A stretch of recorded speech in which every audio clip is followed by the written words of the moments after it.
Hello, everyone. My name is Kim Wiggins, and I am an occupational therapist, and I'll be presenting to you today about Just Right Junior, why early sensory modulation matters for self-regulation and classroom success.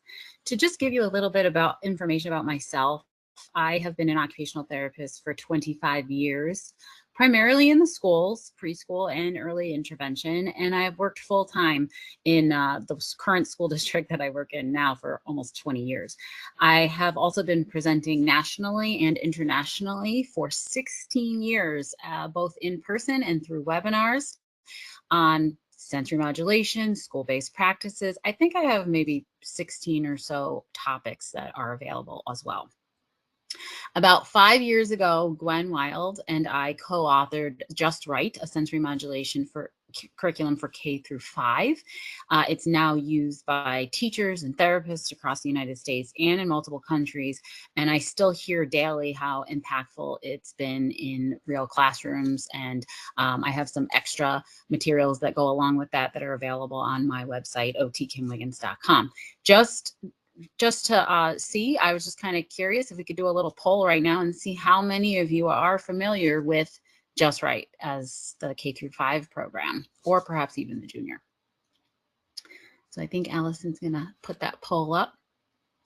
And I'll just keep talking while that is going on. But over the years, I was constantly asked to create a version of the K through 5 Just Right curriculum for younger learners. And it's been happening for quite a while, but last school year, it became quite clear to me just how needed it was.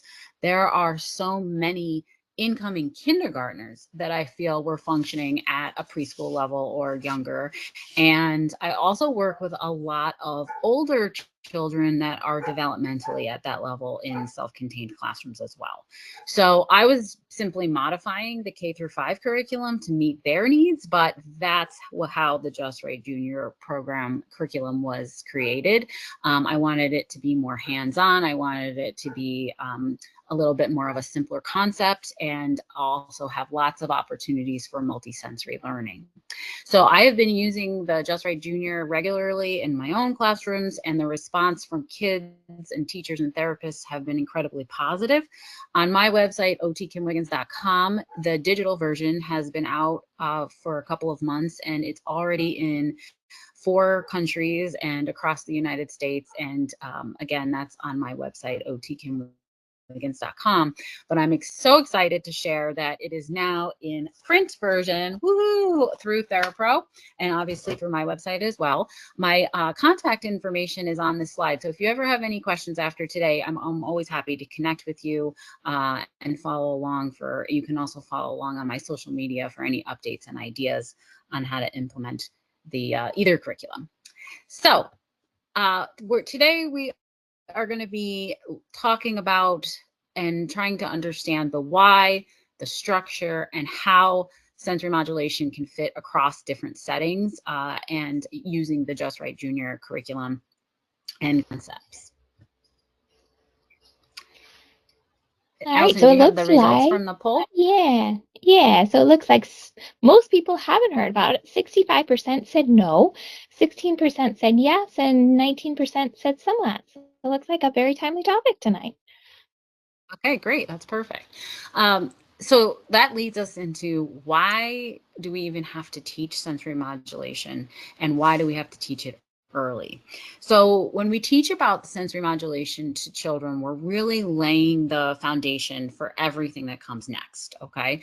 So there are multiple studies that have found structured sensory supports help kids learn how to regulate their bodies and emotions. And it's so much easier to build that foundation when the children are younger. It also strengthens expressive language. So studies are also showing that rhythm and movement and rhythmic movement activities not only help all of us regulate, but they also strengthen the expressive language. We've always heard about, oh, you know, if speech therapists work with OTs and PTs, they tend to talk more. We can use a whole team approach, and it works because movement tends to elicit language. So when we're asking kids to name like their body states, like I feel fast, I feel slow, we're giving them the tools to connect feelings with words, which automatically builds self-awareness and those communication skills. So it really strengthens that expressive language. In addition to that, all of this increases classroom participation, hopefully smoother transitions, and hopefully kids who are ready to engage with learning so that they can improve even faster. And that's why this curriculum is filled with music and rhythm and movement and hands-on activities, and they all line up directly with what the research tells us works. So in addition to that, what I love is that the research is catching up to what we've all been seeing. You know, in 2024, AOTA had some research that supported play-based sensory interventions for improving self-regulation. And other studies show that not all kids start school with the same regulation baseline. I think all of us that are in the trenches have totally understood that, right? And that also included differences for preschoolers who were born preterm. So then there's even more research now coming out finally that is showing the post-COVID social, emotional, and behavioral trends. And it's not great, you know, what we're seeing. And it's a strong reminder that this early, consistent sensory support can really make a difference. And so it's really, really time for us to be even teaching these types of concepts at even an earlier or younger age. So if we're honest with ourselves, transitions are some of the toughest moments of the day for many kids, not just preschoolers, not just in early intervention, literally every children, even the 4th and 5th graders, right?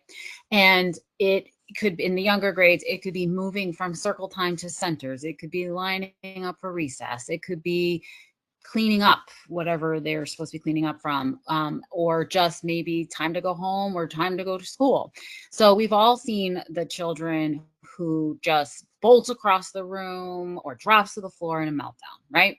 And here's why this matters.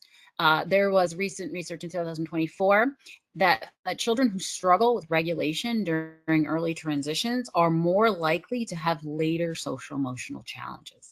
So those moments we sometimes think of just as like just behavior, or, you know, oh, they're 4 or they're 3 years old, you know, that's what they do, are really red flags for how they are regulating themselves, right? And a lot of times they work it out, but a lot of times they don't. And so the earlier we support our children during those transitions and give them that language, that sensory language, what they're feeling kind of language, the better we are for setting them up for long-term success. So when we talk about emotions, we really can't separate them from the sensory system. And I talk a lot about the relationship between sensory and emotions in a lot of my courses. And I also teach a sensory modulation course for the K through 5 Just Right curriculum as well. And it really, like how a child takes in and processes sensory information directly impacts how they regulate emotions and interact socially.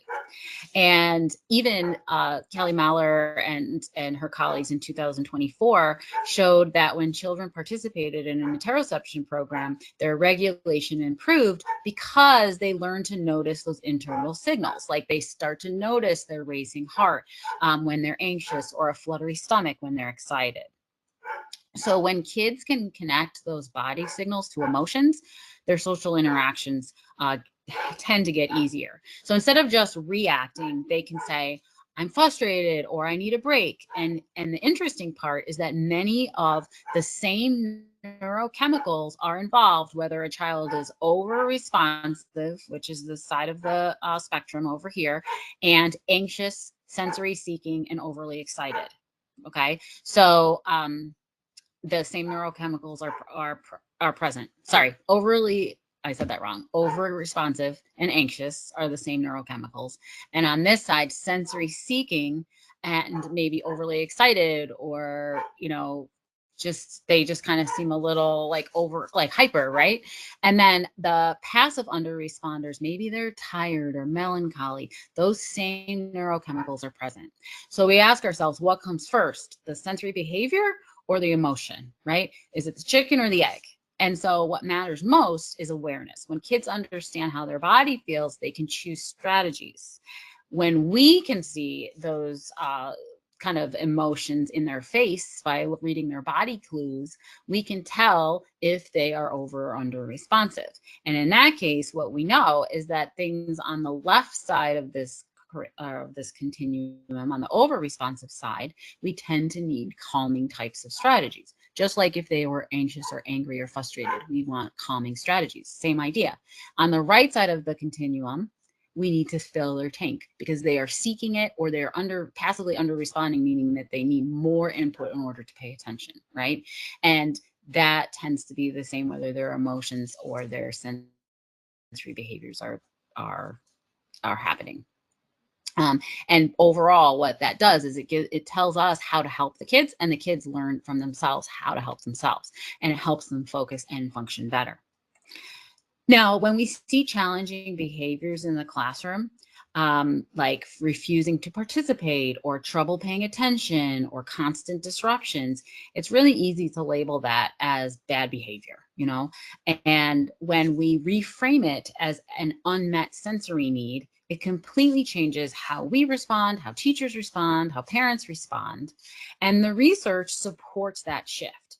There was recent work from AOTA and others from these references over here on the left side that show when sensory needs are addressed in school settings, attention, participation, and engagement improve, and social emotional challenges decrease. So sensory integration or sensory processing strategies aren't just extra things that we want to do or add to our students' day. It directly supports learning and participation, and it has to be done on an overall view. Okay, so instead of asking, how do I stop this behavior? The better question is, what sensory need isn't being met? And the shift is powerful for teachers and for kids. But I want to be very, very clear. This does not mean that everyone has a sensory processing disorder, and it does not mean that every child needs occupational therapy. Okay, what that means is that we need to embed our sensory supports into what we're already doing in the classroom, at home, and we need to teach kids to advocate for what their bodies need.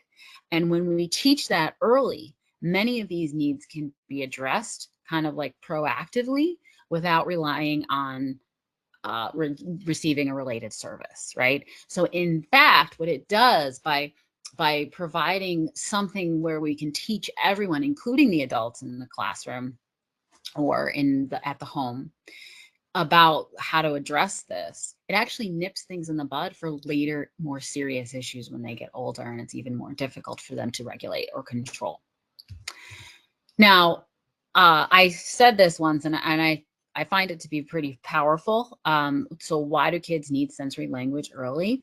I always say, like, we don't wait until kids are 10 years old to teach them their ABCs or how to be kind to each other, right? We teach that from like early, 1 year old even, right? And we introduce those things early because we know that they're foundational skills. It's the same with sensory language. If we wait until kids are much older to start helping them understand about their body clues and talking about their bodies and talking about what that body clue makes our feelings feel like and blah, blah, blah, blah, we've missed years of opportunities of really making that foundation. So by giving young children sensory words like I feel fast, or I feel slow, or I feel just right, or I am calm, or I am sleepy, or I am excited, or my head hurts, or when I get nervous, I feel these weird things happening in my belly, right? What we're doing is we're building their awareness and their ability to communicate what's happening inside. And that's the bridge to emotional regulation and social skills that we need later on. And that will help them overall become successful.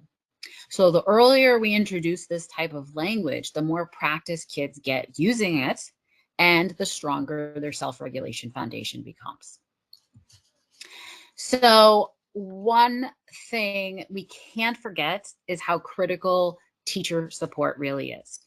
And the research is very, very clear. When teachers are given tools, coaching, practical strategies, their confidence goes up and they're much more likely to use those strategies consistently. So there's recent work across sensory-based, trauma-informed, and social-emotional practices that show that when teachers understand how sensory needs, emotions, and behaviors all kind of intertwine with each other, they respond in supportive ways instead of reactive ways, right? And that's exactly what we want. We want teachers who feel prepared, not overwhelmed. And I have been working in schools for so many years, and everybody is overwhelmed, right? And I help as an OT, I don't like that for them. I want to help them. I want them to feel prepared. They're with those kids all day long, right? As an OT, I'm trying to support them as much as possible. And if I do a pull out or a push in session, I only see them for 30 minutes a couple times a week, you know?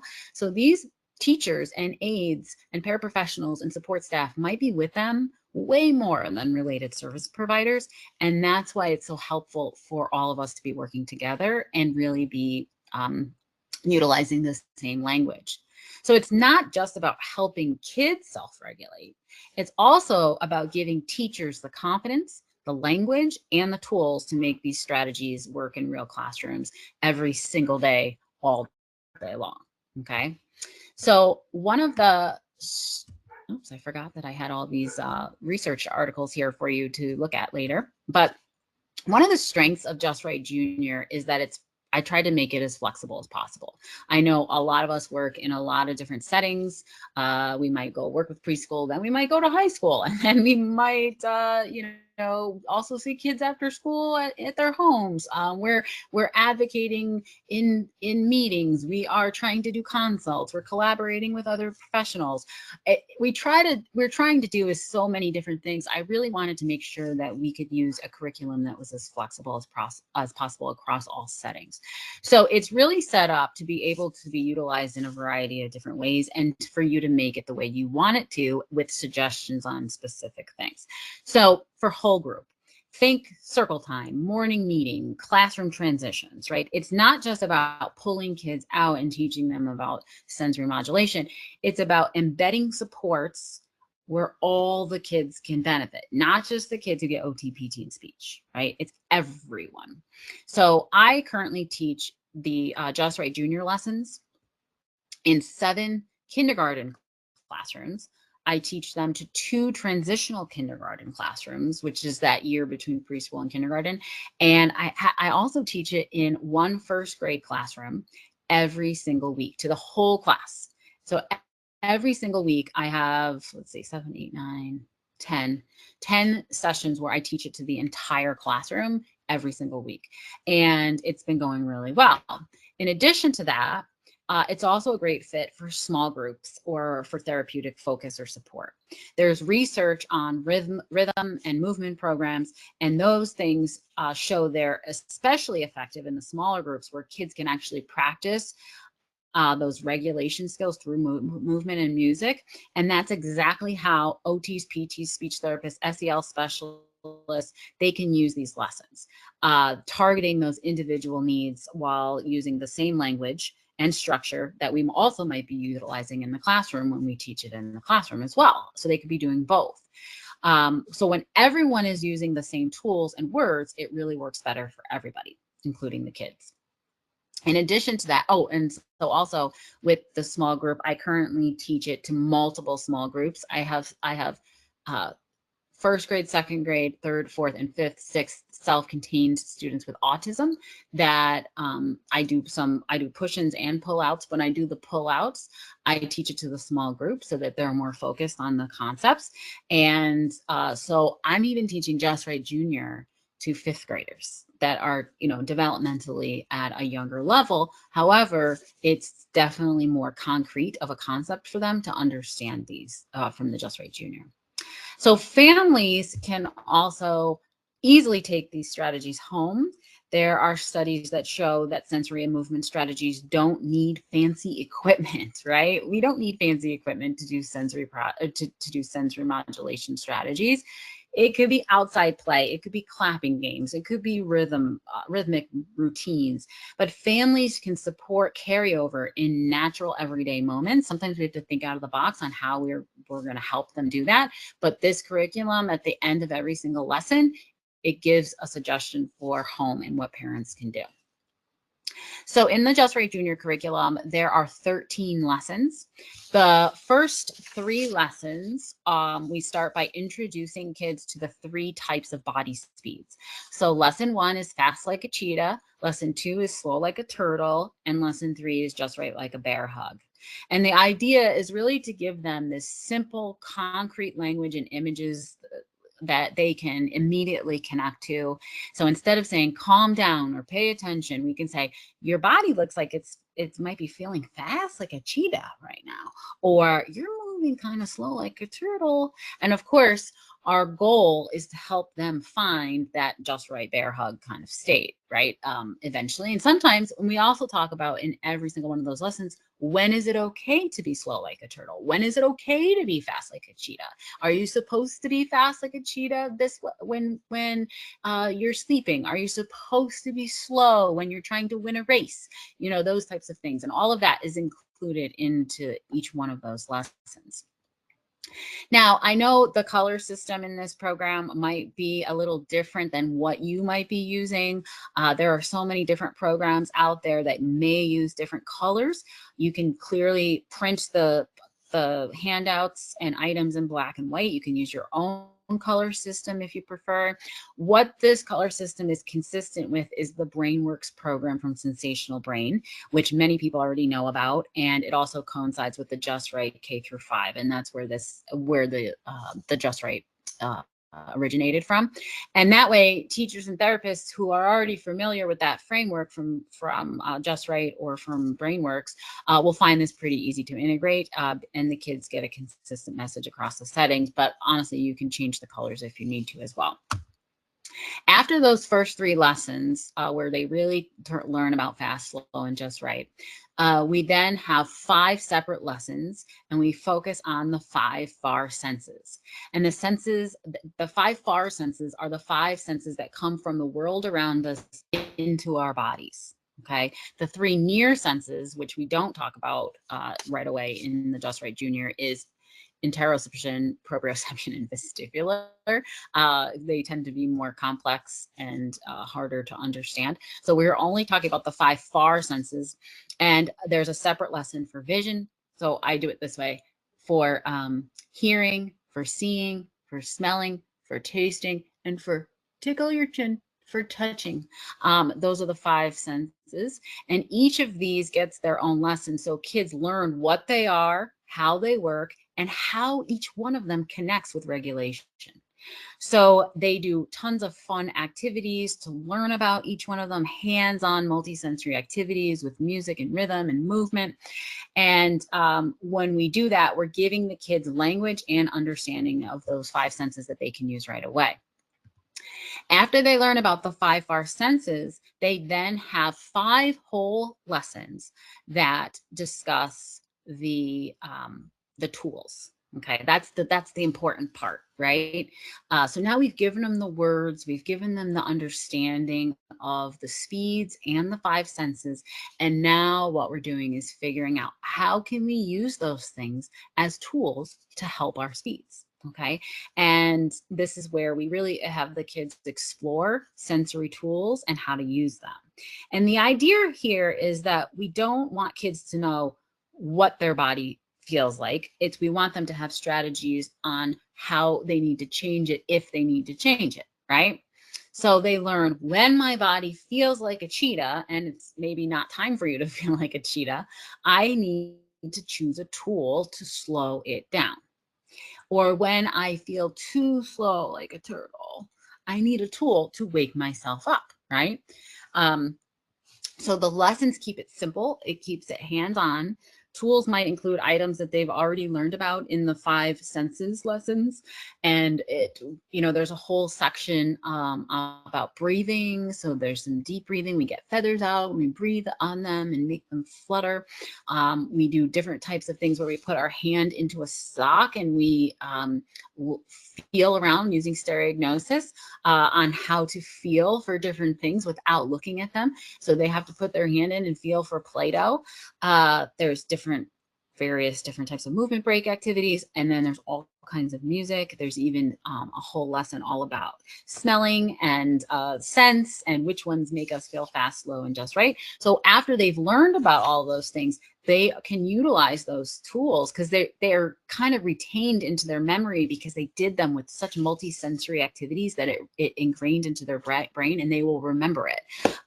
Kids I see down the hallway say, "Are you going to bring the scents? Are you going to bring the smells back into the classroom?" Like things like that, because they had so much fun taking a sniff of something and passing it around and trying to figure out what it was and if it made them feel fast, slow, or just right.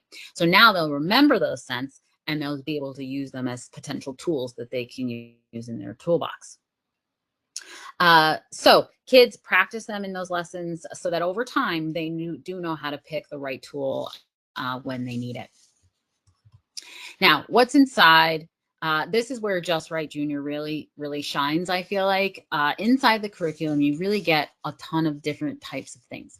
One of the things that you get is access to the Google Slides presentation. And these are easy to use. It makes my life a lot easier. All I have to do is go get the Google Slides up on the computer as soon as I enter a classroom, get to the lesson I need, and then boom, boom, boom, go through it that way. I don't have to really think that much. I mean, I quickly looked at it before I walked in, but it's all there for me. And, I just had to bring my handouts or, activities if I need to bring them, that type of thing. I'll go over that in a little bit more. There's lots of printable handouts and options that you can choose to use if you don't want to use the Google Slides or in addition to using the Google Slides. The songs are super powerful. They're fun, but they're also designed to help kids internalize rhythm and movement and the sensory language so that hopefully they're catchy enough that they start singing them. And we'll talk about that in a little bit too. And also, once you purchase the hard copy of the Just Right curriculum or the digital version, either one, you will see the code on the inside cover of the book. So on the inside cover of the book, there are directions on how to get the code for the password protected site. And it will give you anywhere access to be able to pull it up on any device, your phone, someone else's computer. You just have to go into the otkimwiggins.com website and put the password in. So it's really easy and accessible to use, something that as a school-based occupational therapist in multiple buildings with 65 students on my caseload, I have to do things that are easier for me, right? To manage all of this and still get the kind of work that I want to get into the classrooms with those students. So the goal is to make this as easy as possible, and not only for therapists like myself, but also for teachers, because all of us are really, we have a lot going on, and this isn't the only thing that we're working on or teaching, right? So there's other things that need to be addressed as well, like reading and writing and all those types of things. However, we can utilize these lessons. Now, if you are going into a home and you're working with a one-on-one with a family or a child, and they don't have a Promethean board or they don't have something like that, you can still pull it up on a tablet. You don't need the tablet. You can just do hands-on activities that are right in every single lesson. You don't even have to use the digital items. So really, it's very flexible for whatever setting that you might be in. But what we want is multi-sensory types of engaging ways to learn. So that's why there's lots of different options, because there's lots of types of kids and there's lots of types of learning methods that really, we have to figure it out sometimes. Well, how does this child respond? What do they respond to the best? Do they respond to music? Do they respond to touching? Do they respond to, maybe they do respond to technology, and so they need to be on the tablet to be able to get them to be motivated to learn this type of stuff. I don't know, whatever it is, it just kind of depends. So as far as anywhere access, I wanted to show you how easy it is to get to everything. So like I said, you're going to receive an access code after purchase or registration on through either the digital version on my website or the hard copy.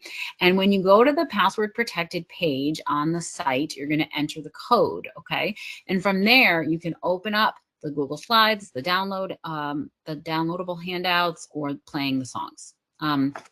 And like I said, one of my favorite things is that it can work on any device. You can even pull it up on your phone in the hallway, like anything, you know, everything is organized by lesson. So you don't really have to hunt for materials. So I'm just going to go ahead and show you what this looks like.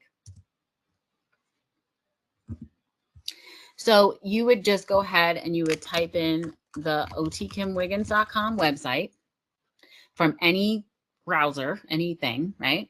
And this is after you've already purchased it, but obviously you can check out all these other things. But what you would do is kind of hover over where it says shop, and you're going to see the K through 5 handouts. So if you're familiar with the K through 5, this is how you access those handouts. But we're talking about the junior right now. So you're going to hover over the junior and you're going to click on that. And I already have my password in here, but the password is on the inside cover of the book. So you're going to go ahead and type that in and you're going to press go. So every day that I go into like Mrs. George's class, I go into Mrs. George's class once a week. And once a week, I go in here and I go on to OT Kim Wiggins. I put the password in. It's already saved in there because I've done it, you know, for all the lessons. And then I just enter it. And every single time I go in there, I access this information. So what you will see here under this password protected site is you will see that every single lesson, it has the handouts and the printables. Next to it is the actual song that goes along with that particular lesson. So you could do it that way. But this is how you access all of the handouts. And I can go ahead and show you an example. So when you click on this, it'll open it up as a PDF. And it'll have all the handouts that you might need. It also, I don't know, on my computer, it downloads it. You can also click on this and it brings you to the song. If you want to just play the music because you like the music, you can actually just go right to the YouTube channel.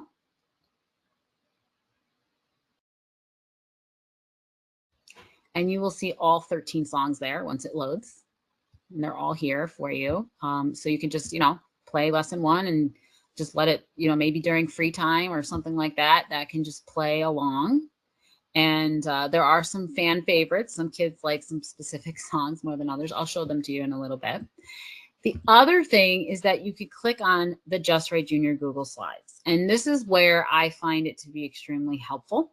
So you just go ahead and click on that. And what it does is it opens up, it opens up a Google slide presentation. So this is view only for you. And you'll see that it also has some suggested purchases. So like there's some things like today, or no, yesterday, I did lesson 6, which is about the visual system. And we used mini magnifying glasses to use the handout to find all the little things that we needed to do. And they had to circle them.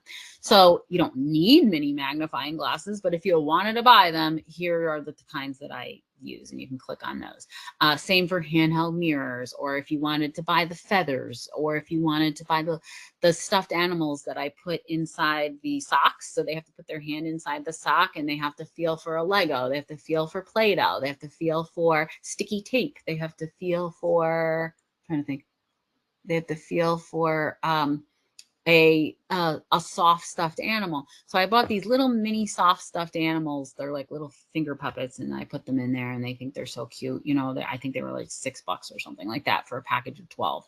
So something like that. So anyway, these are all different suggested, not required types of things that you can that you will need for each lesson.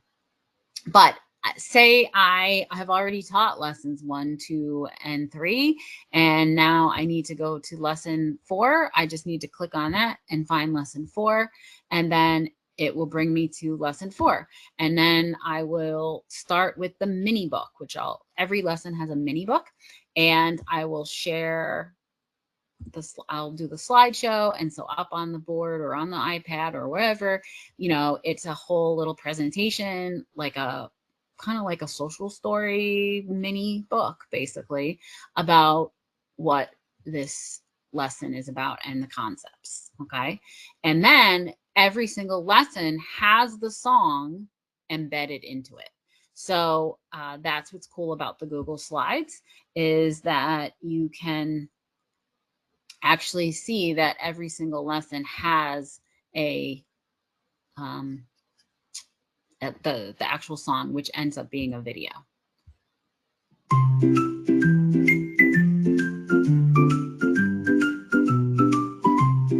Clap your hands, 1, 2, 3. Feel the rhythm just like me.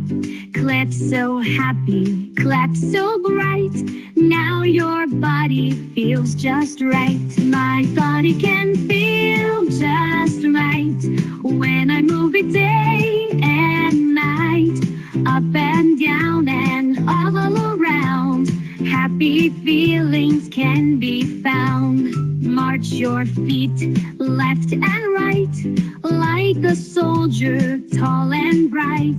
March so steady, march so strong. Now you're feeling right all along. My body can feel just right when I move it day and night. Up and down and all around. Happy feelings can be found. Stretch your arms up to the sky. Reach so high you almost fly. Stretch so long, stretch so free. Now you're cozy as can be. My body can feel just right when I move it day and night. Up and down and all around. Happy feelings can be found. Take a breath in deep and slow. Feel the air come in and go. Breathe so calm, breathe so light. Now your body feels just light. My body can feel just right when I move it day and night. Up and down and all around. Happy feelings can be found.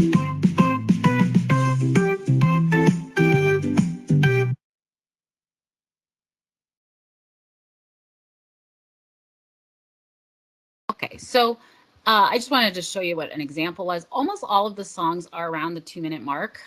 Just figured that's the attention span. For that particular song, there are every single song, there are suggested movements. You can do whatever you want. When I am doing that lesson, what I really like to do is have the whole class walk in a big circle around the whole class, kind of like follow the leader. So when they are doing there's a clapping hands part, there's a marching your feet. So we're doing that while we're walking. And then when we do the my body can feel just right, that's when we're just walking normally, like that type of stuff. So you can decide what you want to do, and we'll stop. And when it does the take a breath, we'll stop and hold our bellies and our heart, and we'll breathe in. When we're when we're singing about, when she's singing about the breath in, sleep deep and slow, that type of thing. And then when it's time to walk just right, we walk just right in the big circle. So, I mean, you can make up whatever you want to do. That's just an example of something that I suggest. So again, the Google Slides really is very, very helpful. And as you can see, there's 266 slides because there's slides that are for every single lesson. The other thing that I just wanted to point out is I wanted this to be as interactive as possible. So for example, this is lesson, this is Fast Like a Cheetah. And so with lesson one and I press the slideshow, I have kids come up and I say, if you're running on the playground, are you being fast or not fast? And I'm trying to just get some simple language. And so if they click fast, they can come up and they can touch the screen. Or if they're an iPad, they can touch the screen, right? If you're sleeping in a bed, are you being fast or not fast? And because this lesson is the first lesson and it's all about fast, I didn't want to introduce the word slow just yet, So we're just saying fast or not fast, and so on. So, you can have them do that. The other thing is that they have this is a different question. If you were not paying attention in the classroom and you bumped into a shelf, are you being safe or not safe? And then we would choose not safe, right? So we're trying to connect with when you're supposed to be fast and when you're not supposed to be fast, right? And obviously I'm not expecting kids to read this. They're there for the teacher or whoever's teaching it. So if you're running in a race and you're running, are you being safe or not safe? I'm not being safe. I'm supposed to be running in a race, right? So those types of questions. And then I even put a reminder here for what handouts you should have. So if you don't remember, you can use any of these different types of handouts. You don't have to use all of them. I never use all of them. I only choose one, but you can utilize it as much or as little as possible. Oh, and then the other thing is, because some of them are more interactive, that is something where you just have to click. But because this is view only and you can't move things around on this one, there are some slides. I'm trying to find one right now. Hold on a second. I think it's lesson 4, actually.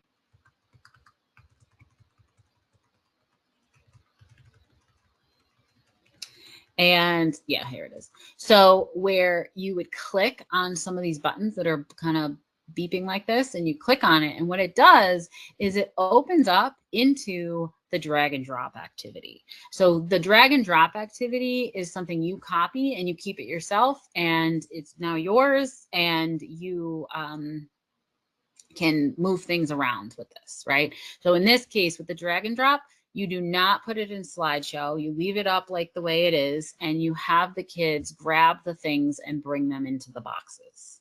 Oh, that's not slow. That's fast. And you decide to do it this way. This is the matching, so this is sorting. And you can have kids come up and move them, or do it on the iPad or the phone or whatever, right? So there's the main thing will lead you to that if you want to use that. So this is the handout version. So if you want them to work on cutting and pasting and using their fine motor skills to pick up things and glue them into the boxes, do the handout. If you want it to be a little quicker, or maybe you have a child who's more technology motivated, or whatever you need it to be, then do the drag and drop, right? So that's what I'm talking about, the flexibility. There's lots of different options there. All right. And I did already play one of the songs. But like I said, you can just play any of the songs. And this is another one that is a fan favorite. So I'm just going to show you, when I wrote all of these songs, I also then had to write the music, and I had to, I wanted to just make sure it was very eclectic, and that it, certain beats or types of music would be enticing to different types of people. So there's country music, and there's folk music, and this is a rap music. So I thought I would just show you this one, but in order to do that, I have to shut off my voice. So hold on one second.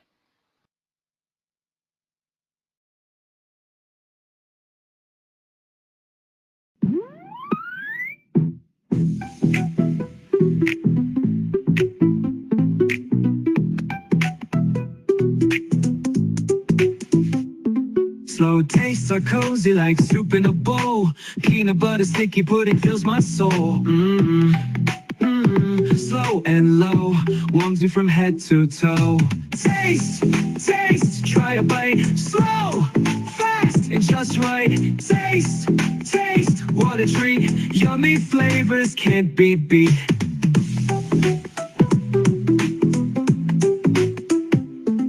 Fast tastes wake me up. Spicy mustard makes me jump. Lemon sour pickles zing. Hot peppers make me swing. Taste, taste, try a bite. Slow, fast, and just right. Taste, taste, what a treat. Yummy flavors can't be beat. Just right, taste help me think. Crackers, cheese, juice to drink. Not too fast, not too slow. Helps my focus grow. Taste, taste, try a bite. Slow, fast, and just right. Taste, taste, what a treat. Yummy flavors can't be beat.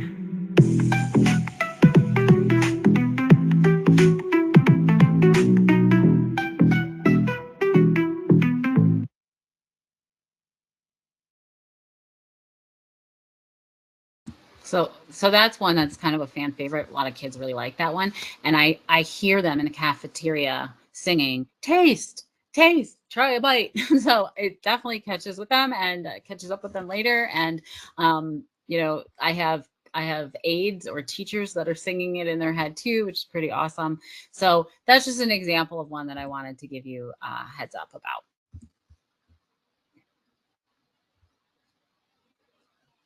So I already showed you the Google Slides. One thing that I wanted to just mention about the songs is that, like I said, each one of them lines up with the specific theme. So kids, they're just not listening just to the music. Hopefully they're also practicing that self-regulation through the rhythm and the movement, which is what research proves. And hopefully catching into some of the words. Some of the words, there's too many words. Sometimes I think it's not as simple for the younger kids, but they still come out with some of the phrases, which are really important. And the best part is that teachers and parents can use the kind of like the playlist during circle time, during a brain break, maybe at home with their families. And so they're short and they're simple and they're easy to pull up from the Anywhere Access page. So I even have listened to them in the car. You know, they're very easy to do. With the Google Slides, like I said, the Google Slides you can use or not use. It's just an option. It really just kind of helps you stay structured if you're trying to teach the lesson, whether you're a teacher or a therapist. I know as a therapist, and I'm teaching it to so many different classrooms, not everybody's on the same lesson. So it really makes my life easier. I don't have to really prepare that much before that I do that. Also, one of the things I wanted to mention is that every single lesson includes a list of children's books that connect with the theme. So this makes it really nice for teachers or parents or anybody who's reading books, the kids, I guess, to expand the lesson, right? They can utilize the lesson all week long by using different books that all are about that concept. They can do it in circle time. They can maybe look for those books at the library. They can even do it in small groups. Maybe they have little groups of kids that are reading and looking at the pictures together, right? In addition to that, I also wrote a mini book. So in the Google Slides, I wrote a mini book that is for a different mini book for every lesson. And these mini books are short, they're simple, and they're designed to teach kids the key concept from every lesson. So for example, the first lesson is about being fast like a cheetah. But what if I'm teaching this to 3-year-olds and they've never even heard of a cheetah before? What is a cheetah? You know? So if they don't know what a cheetah is, that concept really won't make much sense to them, will it? So that mini book fills that gap. It introduces the animal or the idea, whatever it is in every lesson, in a way that young children can understand. For example, lesson 4 is about matching your speed. You know, well, if you don't know what matching means, then we need to learn what matching means first before we can even understand that concept. So if you don't think that you need to review that concept, then just skip it. It's not a big deal. I do find that it kind of, I mean, I teach it to some older kids that do know what a cheetah is. They do know what matching means. I still think it kind of helps kind of really have them understand that concept even even more, and it's quick because they're mini books. I think the most one of them is 6 slides. So anywhere between 4 and 6 slides, I think. Also, as far as the materials and the preparation, so one of the goals of this curriculum and anything that I do is trying to make your life as easy as possible, because as a therapist, I want my life to be as easy as possible. And that's why every lesson has a materials and preparation section. So the materials and preparation section, and you can see from this screenshot, the materials are simple, they're easy to find, they're not meant to be complicated or expensive or have a lot of expensive equipment or anything like that. They're supposed to be as inexpensive as possible, hopefully things that you already have or you could find in your setting. The preparation steps are written very clearly so that you can get ready very quickly without second guessing yourself. And the idea is that teachers and therapists can walk into a lesson feeling very confident because everything that they need to know how to be prepared was right there for them. And that way the focus still stays on the kids. You're not scrambling to figure out what's next. The only thing that I would say is that there's a lot of extra bonus activities throughout the lessons just to make it as flexible as possible. So even all those materials are there. So you kind of have to decide which ones you want to do, and then you'll know what materials you want. You don't have to do all of them. In each lesson, I know this is very tiny, but I kind of wanted to just give you a setup, like what it looks like as a setup. It's laid out in a very consistent way so that for anyone who's teaching it always knows what to expect. And this is 4 sample pages, and every lesson includes the song lyrics that tie into the theme. So even though the lyrics are on the YouTube video as well, they're also listed in the book with potential like movements that you can do along with them, but you can make up your own movements if you want as well. And there's also a clear section on the concept itself. Now, one of the things that I feel like is one of the most important areas is the hands-on fine motor and movement stations. So this means that not only are they learning the concept, but they are getting hands-on practice, right? Some lessons have more than one option for the fine motor types of stations. You definitely don't have to do all of the fine motor stations. You can pick the one that is most appropriate for the level of student that you're working with or what motivates them, or you think motivates them. And you can also spread these lessons out all week. So perhaps you do one of them a day, for the whole week. And that's also why I included bonus activities. And so the bonus activities might not be as like specific with an explanation, but they're listed there as something that you can add to a center and make, again, make that concept spread out all week long to really hone in on the concept. And then you can teach them all week or even multiple times in one day, like depending on the activity that you want set up. Now, why do we want hands-on activity? So kids don't just learn about sensory regulation or emotional regulation just by talking to them. You've probably tried that and it's probably not sticking very well. They need to feel it. They need to move with it. They need to experience it. So hands-on activities take those abstract ideas like I feel fast, right? Or, just even every sense, like the sense of smell, the sense of touch, those types of things, they can be kind of abstract. And so what it does, it makes them concrete. When you make any of those concepts hands-on, multi-sensory, it makes it more concrete, which helps them retain the information. So if the kids are stomping their feet or squeezing Play-Doh or clapping to a rhythm or moving their bodies, they're not just playing around. What they're doing is they're building their body awareness and they're connecting the language of what they're doing to their feelings. So every lesson in the Just Right Junior curriculum is sensory rich because we want it to stick, right? We want to give them multiple ways for them to understand and practice the regulation strategies in a way that actually helps them retain the information. And so one of the ways that we do that is by doing some sort of craft. So crafts give kids the chance to practice their fine motor skills like cutting and gluing and coloring. And at the same time, it's also reinforcing that sensory concept, whatever the theme is of that particular lesson.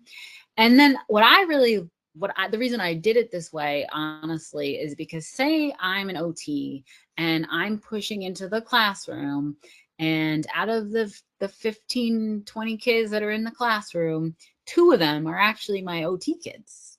I actually have them on my caseload, right? One of them has self-regulation issues. Obviously, the concepts of the Just Right Junior is going to be addressing those goals. Awesome, perfect. I can address their goals just by teaching those lessons to them. However, the other student, I mean, everyone has self-regulation things going on, but the self-regulation might be fine, functional for that particular 4-year-old or 5-year-old. But that particular student has actual fine motor goals, right? That's more of their issue. They're not able to write their name, or they're not cutting with scissors, or they're not able to use their hands, or, pick up small objects, those types of things. So I can kind of kill 2 birds with 1 stone type of situation, where I can still be addressing both students' goals in the same group by teaching these lessons, because I can be doing these different types of crafts that are incorporating the fine motor skills along with the concept of self-regulation. So for example, this is one of the fine motor activities where you make a cheetah tail, right? And you get to put them up on the wall, or you can hang them from, I get little pieces of tape and put it on their back so it looks like they're wearing the cheetah tail. This is slow like a turtle, and the lesson 2, then they can wear them on their back. So I hole punch them, they hole punch, and we put string and they have to lace through it. And then we tie it around their waist. I actually learned this about myself the other day. It's better to actually make it almost like a crossbody instead of putting it, because they're so little that when you put it around their waist, they just fall off, and then you got to do more measuring and stuff, and nobody has time for that. So make it all the same length and just put one arm through it, and then it's like a crossbody. And they think it's so cool. It's way cooler than putting it around the waist, by the way. Then the lesson 3, they make Just Right badges. I feel just right. And these badges do not have faces on them.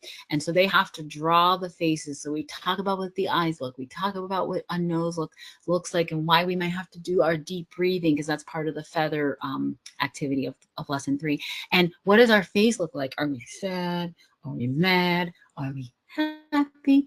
And do we feel just right? And then we can also work on coloring within the lines. We can color inside the stars, working on that fine motor dexterity. Lesson 4 and lesson 5, these are just 2 of the activities that are available for those lessons, where they actually make things that they can wear. There's also handouts that they can do where they cut the lines, and then they have to sort and glue the pictures. So basically, these are just different options, and obviously there's 13 different lessons. In addition to that, each lesson also includes motor activities, and these are really designed to help experience the self-regulation strategies. We want them moving as much as possible if we can help them with that with their regulation. But movement makes abstract ideas like that fast or slow concept feel concrete, right? We can move fast, we can move slow. So it helps build not only their body awareness, but also their coordination, their balance, and then it also gives them that sensory input that they might need to regulate. It also is awesome for any physical therapist that might want to push into self-regulation lessons as well. And they can, really you work on some of those skills as well. And I put this in here because motor activities, I also have added puzzles to a lot of the lessons. That's a visual motor type of activity, and there's different kinds. There's 2-piece puzzles, 4-piece puzzles, those types of things, and they're matching the concepts together. So they're using their motor skills, but also their visual perception as well. Now, as far as the carryover at home, I mentioned this earlier. One of the things that teachers and families always ask is, how do we help kids outside of school, right? Each Just Right lesson in Just Right Junior includes a carryover section designed specifically for their home use. Okay. And what you'll notice in this screenshot is that the activities are simple, they're practical, they're kind of written in a family friendly language. No special equipment is required, just things that parents or caregivers can weave into everyday life. And then they can also talk about whatever strategy. Remember, I was just talking about the slow turtle shell, the turtle shell activity and how you make it crossbody. So after I taught that lesson and other lessons throughout the day, that particular day, I was driving home, and a lot of kids walk to and from the school that I work at. And I was walking down, or I was driving down the street, and there's a little kindergartner holding his mom's hand, and there's his turtle shell on his back walking on the street. So cute. And now, you know, hopefully a parent is saying, what is this? Where did you get this from? What does this mean? Those types of things. But if we send them these little blurbs home, you know, it gives them a better understanding, things that you can ask, you know, the parents can ask their kids that day and other days, so that they have the same language, right? Again, one of our goals with sensory regulation is consistency. So when kids get the same sensory language and strategies at home as they do at school, the learning sticks, right? They really retain that information. Everybody's using the same language. Now, at the end of every lesson, all 13 lessons, the Just Right Junior really bridges the therapeutic practice of each lesson. So for every lesson, it includes a section with suggestions for OTs, PTs, speech pathologists or therapists, and the social emotional learning specialists and social workers, school psychologists, you know, whoever is working with or managing the social emotional learning piece, or perhaps, unfortunately, some schools don't have access to those individuals or related services. And if they don't, then, you know, someone else can be addressing that focus with the students and really fine-tuning those areas. So for OTs, a lot of the activities connect to the sensory modulation and the fine motor work, which is something I think is pretty obvious. But what I've done is I've added extra OT focuses. Like, you know, if you are using the cutout activity, instead of just gluing them in there, maybe they have to use clothespins to attach them on, you know, those types of things. Or maybe after they cut up all the pieces, they have to use a scooter board and, you know, grab one of the pieces, scoot all the way down, and then glue it on. You know, those types of things. Bumping it up just a little bit more if you're doing it maybe in a small group type of setting. And then obviously I have the focus in there for physical therapists as well. And you can adapt. It's there either to add more movement or posture related types of activities or body awareness to the lessons, or for adapting it. So it kind of depends on every lesson. And then for speech, they get lots of ideas for building the expressive or the receptive language while also embedding those regulation strategies into the communication. Now, you know, I've been an OT for a lot of years, so I have lots of OT, PT, speech, SEL friends, and my sister is a speech pathologist. So I made sure that before everything was published, I checked in with a lot of different types of related service providers to see, like, what do you think is missing for this age group? Like, what do they need to work on? And that's actually how the mini books came upon, because one of my speech pathologist friends said, well, what if they don't know what a cheetah is? Is there something that you can just like explain what a cheetah is before they go into it? You know, and she uses a lot of literary types of she does a lot of like book types of sessions, and she does a lot of, you know, you read the book, then you act out the characters, or you make the characters, those types of things. And so it made sense that that was something she suggested, and it's a great idea because lo and behold, some kids didn't know what cheetahs were, you know, and other concepts.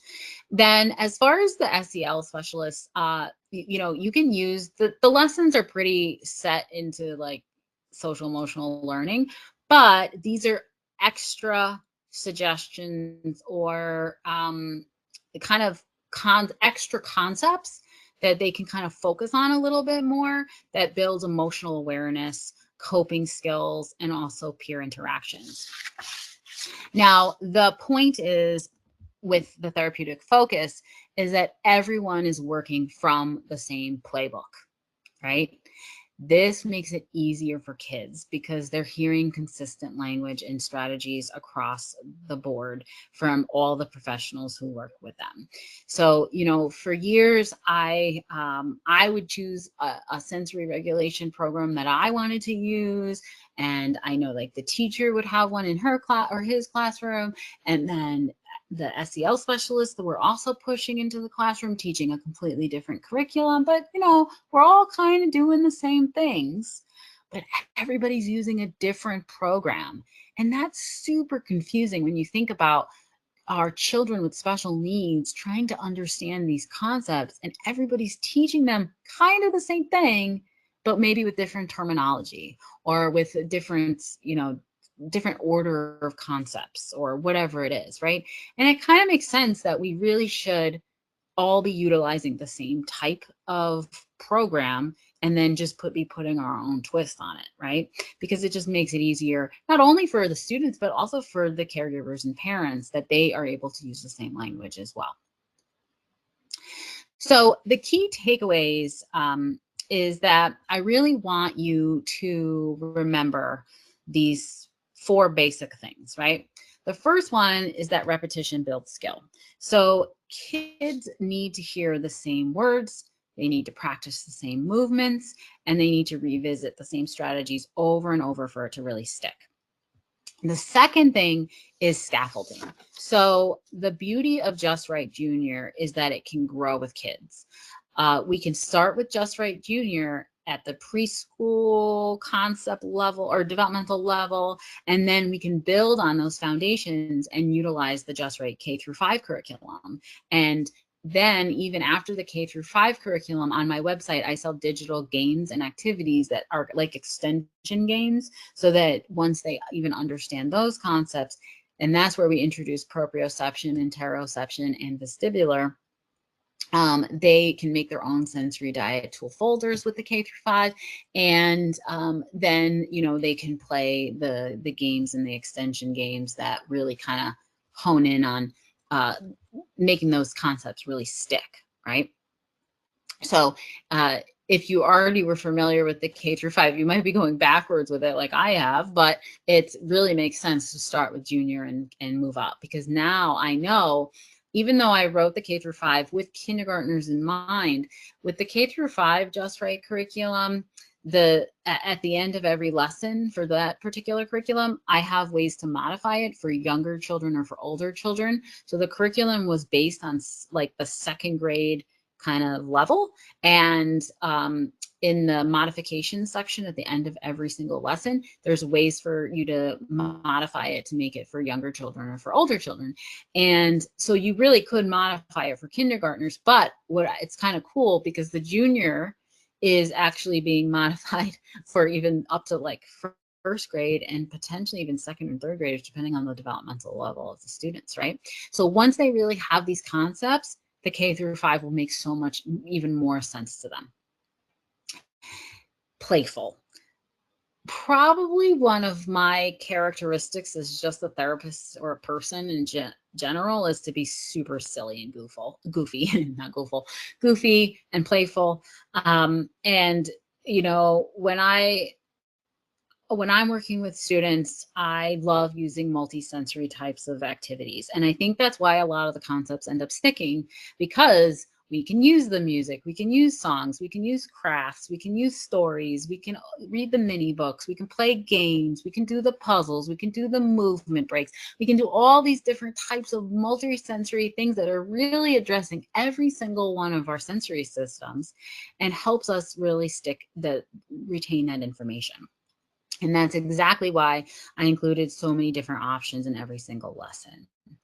And then finally, the last thing is really to make it as accessible as possible, because yes, it's always about the kids, but it also has to be about the people that are actually teaching these things. Like I said before, everyone seems overwhelmed, including myself.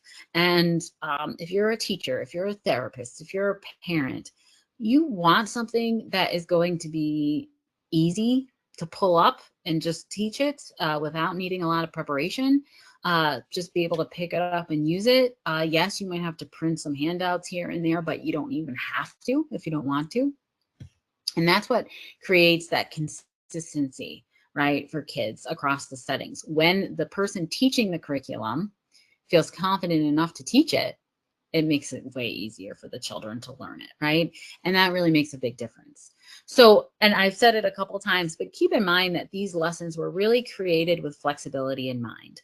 So, for example, I know of a 3-year-old classroom that the teacher is teaching one lesson, just just say lesson 3. She's teaching it all week long, okay?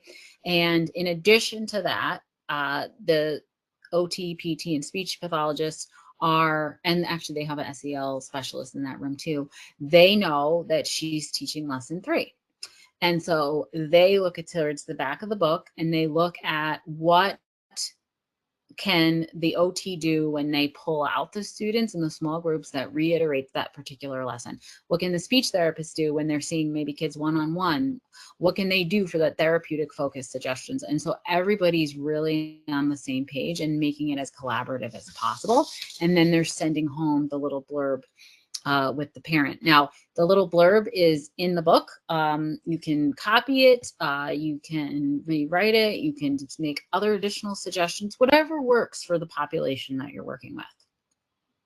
But then I have older classes that get the lesson once a week, and I only put one hands-on activity, and that's what they get for that entire week. And then hopefully, because the teacher is in that classroom, they're utilizing the same language all week long.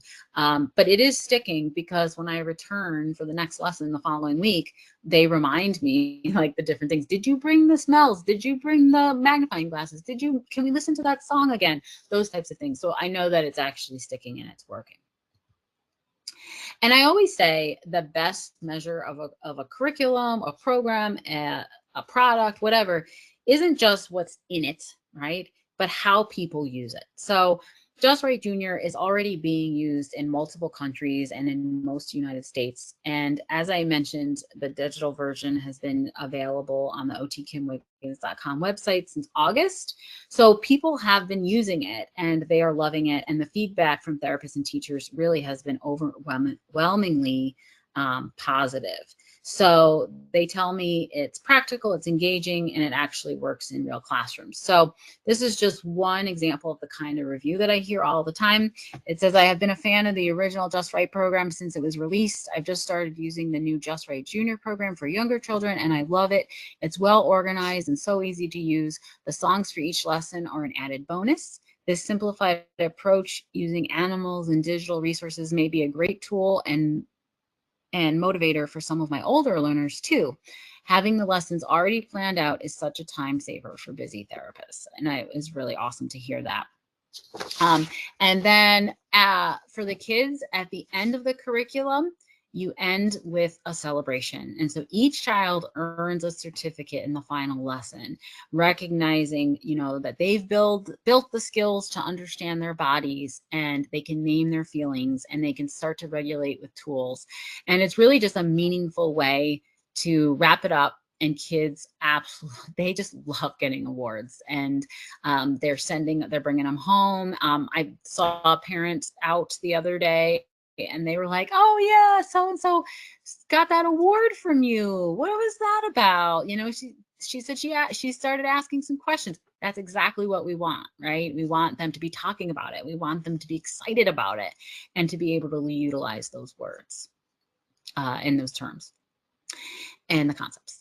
And now you have listened through this webinar, and I do have time for questions or demonstrations. If you request them, I can also do that.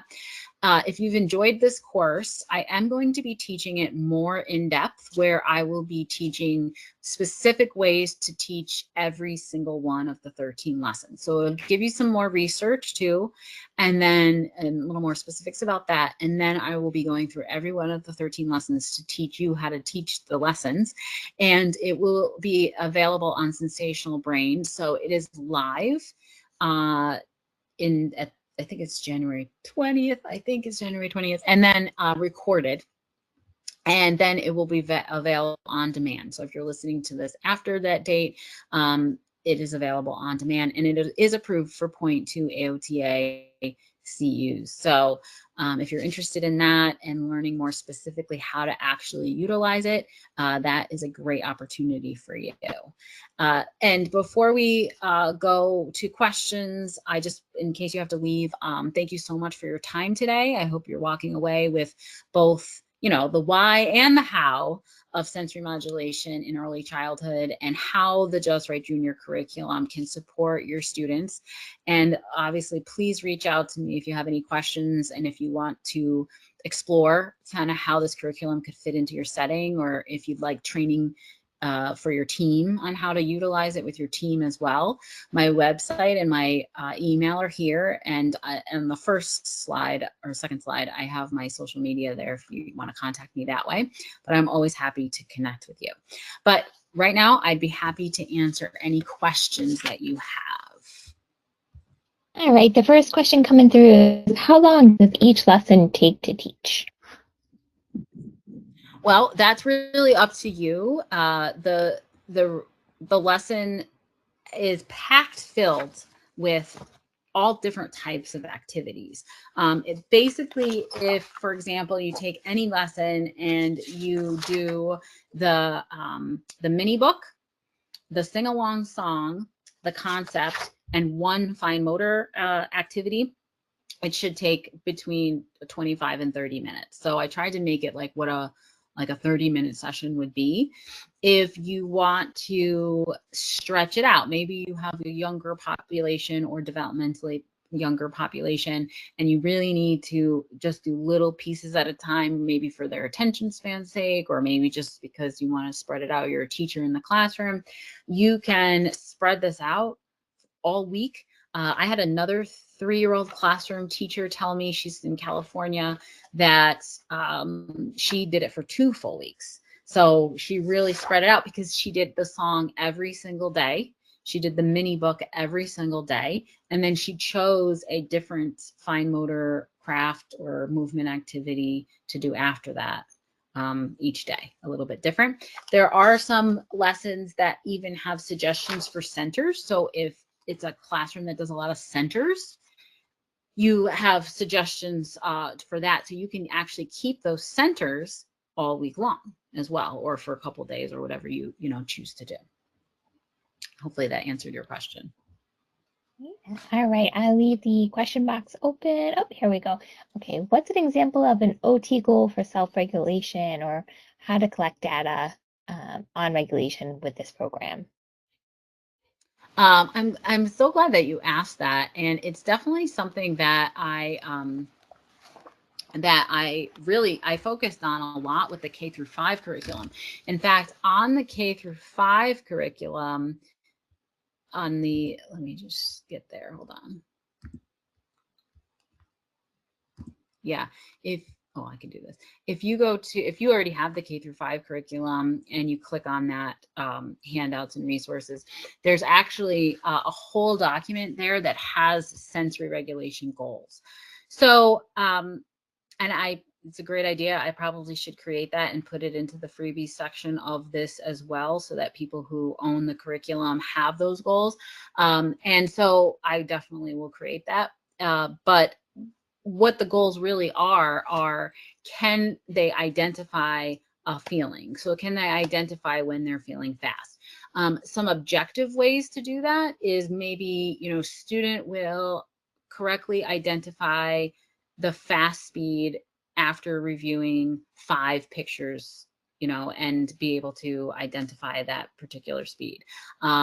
Or the student will be able to choose a sensory tool one time a day independently.